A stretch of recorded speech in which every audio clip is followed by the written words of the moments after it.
What's happening, guys? Welcome back to my channel. This is Cash Talks, place where you guys get to become the best version of yourself. So in today's video, we're going to be going through how to bounce back from failure. Whether it's a setback, rejection, breakup, whatever situation it is, how can we bounce back to become that best version of ourselves and create the life that we want to live? So in this video, I'm going to be going through 8 different tips on how to bounce back. So if you are going through any situation in your life and you're kind of struggling and you just want to get back to normal, and if anything, get back to an even better state than where you were before, this video is for you. So the first tip that I'm going to go through is based on Stoicism. So if you haven't already seen the video on Stoicism, go check that out right now. I'm going to leave a link down in the description below. Go check it out ASAP because that video is going to be so helpful in taking control over your life. I'll quickly summarize it right now. So Stoicism is based on 3 different pillars. Number 1, you accept what you can't control and you take control of what you can. Number 2, you give the situation a new meaning. And number 3, you act in the best version of yourself to better deal with the situation. Let's just focus on that for a second. Number 1, accept what you can't control. So right now, you may be going through a setback, a failure, a situation where you're being rejected in some sort of way.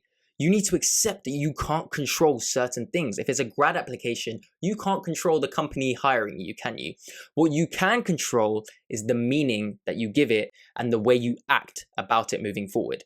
That's what you can control. So that's kind of where I want to get at with this whole Stoicism point. Go check out the video to understand a little bit more. The second point leads on from this idea of giving it a new meaning. What meaning do you give failure? Do you give it a meaning where you're saying, this is it, my life's over, I can't do anything anymore, I'm a failure, I'm this, I'm this, I'm this. If you choose to give it that type of meaning, I guarantee you nothing successful, nothing positive is going to come out of it. But if you choose to give it an entirely new meaning, one which breathes life into something better, then I guarantee you something better will come out of it. Now I'll give you my example, right? I remember when I was little, I used to kind of play with ants, right? And I don't know if you've probably done this, but you kind of put your hand there and then an ant will kind of turn around and go in another direction. And then you'll put your hand there and an ant will turn around and go another direction. I was one time really reflecting on this and I just love this analogy because the ant sees the obstacle, doesn't stop moving and just changes direction. It accepts that, okay, this is not meant for me. I'm going to turn around and carry on going. But it never stops. And that's the point I want to make. The ant never stops moving. It knows it has a destination it needs to get to. It needs to find food. It needs to provide for its community, whatever it is. It has a purpose. And it strives for that purpose regardless of the obstacles put in its way. It will just carry on moving, accepting that, okay, that path is not meant for me. And that is a beautiful analogy because sometimes things go on in our life. Sometimes certain people have to leave. Sometimes certain situations arise, whether it's a rejection of an application or whether it's an opportunity that we missed because we were too late. But what if we tell ourselves that, okay, that's not meant for me. Whatever is meant for me, I will go to. And another analogy I really love to use is this idea that failures are my Google Maps to my life. A failure is simply redirection. And that's what we need to see it as. Sometimes we see failures and we just kind of think of a roadblock. But what if the failure is just a kind of nudge into the right direction for you? And that comes with this whole belief that there is this entire ultimate purpose that you are meant to do and meant to serve in this world, and everything kind of links to it. That's where that belief comes from. And I choose to believe that because ultimately then I can see failures and rejections and setbacks as just guides, simply guides to where I could be. And obviously it's really hard to see that as a guide in that moment. But that's where the test truly comes in because you're having to see this failure as something more powerful than you can even imagine. And the way to do that, which leads me on to my third point, is self-talk. Your inner voice is so important. The way you speak to yourself is so important. When you wake up in the morning, for example, I've mentioned this in another video, at 5 a.m. when you're up and you kind of tell yourself, oh no, go back to sleep, that voice is holding you back. Equally, when you've come across a rejection, a setback, a failure, a breakup, that voice that you speak to yourself in, that voice could be holding you back or it could bring you forward. And that's what you need to really assess and analyze and become more aware of. Is the voice telling you things like, this is simply an opportunity. This means I can go in this direction. This means that this isn't meant for me. This is a sign that this is not meant for me. Like, is that voice telling you stuff like that? Or is that voice telling you stuff like, see, I knew you couldn't do it. See, I knew you were a failure. See, I knew you're not meant for this. No, it's not you're not meant for this, it's that's not meant for you. That's the change in voice. I mentioned this in a previous video, that if I literally said to you right now that I am someone who can see the future, and I can guarantee you that this situation you are going through is needed because something better is going to happen. And you needed to go through this situation to learn the lessons, see the opportunity, and then get something better. If I told you that, I guarantee you wouldn't be going through any emotional pain from the situation. The difference is these successful people, they just believe that. That is literally what they choose to believe. They believe there is something better if a situation arises which holds them back. And it's our beliefs that control our lives. It's our beliefs that control our emotions. It's our beliefs that control our actions. If I believe that something better is out there, I will strive to find that thing that's better. I will strive to look at the lessons from this situation. I will strive to see what I can learn as a result of this to better myself for that. That's the difference. Number 4 is kind of what I just mentioned. Focus all in on the lessons. Literally just analyze the hell out of the lessons of this situation. I remember when my first business I started, I wouldn't say it was a failure. I would just kind of say that it wasn't great. It wasn't what it could be. But I remember just sitting down and analyzing the lessons from that situation. And those lessons, oh my God, they were so useful moving forward into my next business venture. I think in business, you're kind of faced with rejection left, right, and center. You know, whether it's a sales call or whether it's a meeting or an interview, whatever it is, you're kind of faced with rejection left, right, and center. And it's this idea that if you just kind of take the rejections, you know, constantly and just don't do anything about it, you're going to stay like this. But if you take the rejection and then go, what could I have learned from this? What could I have done better? You're going to go like this, and then another rejection. But you're going to do the same thing again, and you're going to go like this.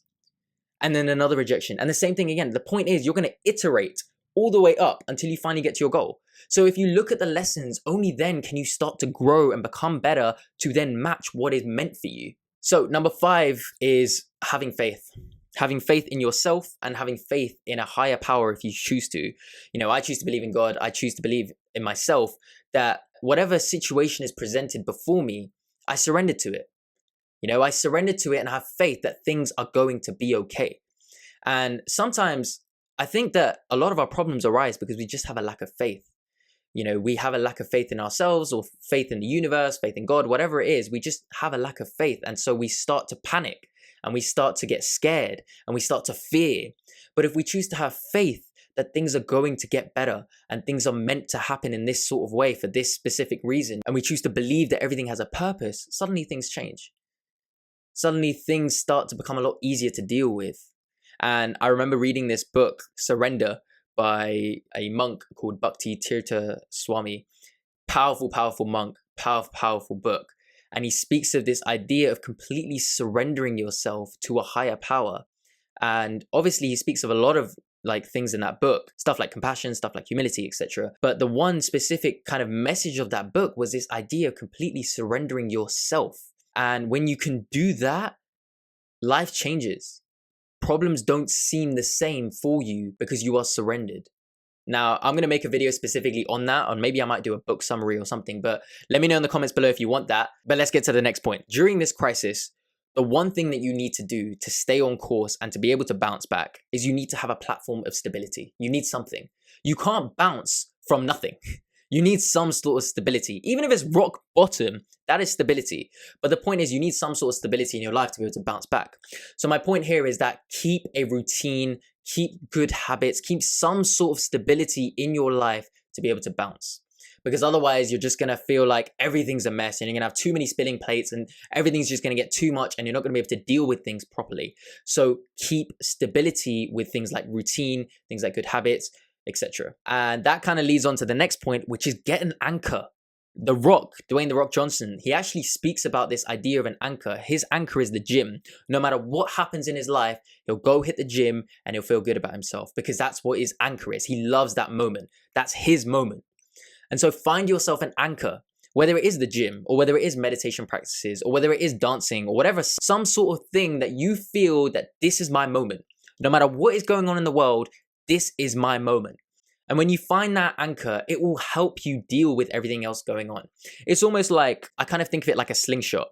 So it's like you go back to your anchor to pull back and then catapult yourself to then carry on moving forward. So that's kind of like you need an anchor throughout the day or something, or throughout the week to kind of go back to. That anchor could be, you know, your social circle, which is the next point. You know, spend time with people who lift you up. I know this sounds really generic, okay, but it's truth. There is so much truth in it, because there are people who you will have in your life who will subtly not want the best for you. And sometimes they don't even mean it.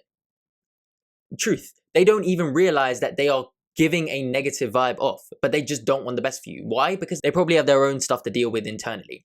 But the point is, you need to restrict yourself from those people just temporarily and spend more time with those who actually want the best for you. And you'll notice people who want the best for you because you genuinely feel better around them. You feel more positive around them. You feel more motivated around them. You feel more successful almost around them. So spend time with those types of people. So I hope this helped.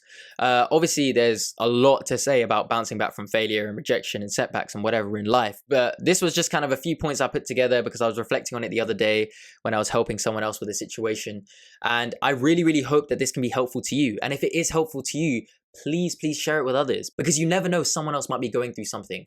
And that's kind of the point of this channel, guys. Like, I really want to make a difference through helping others through what I know.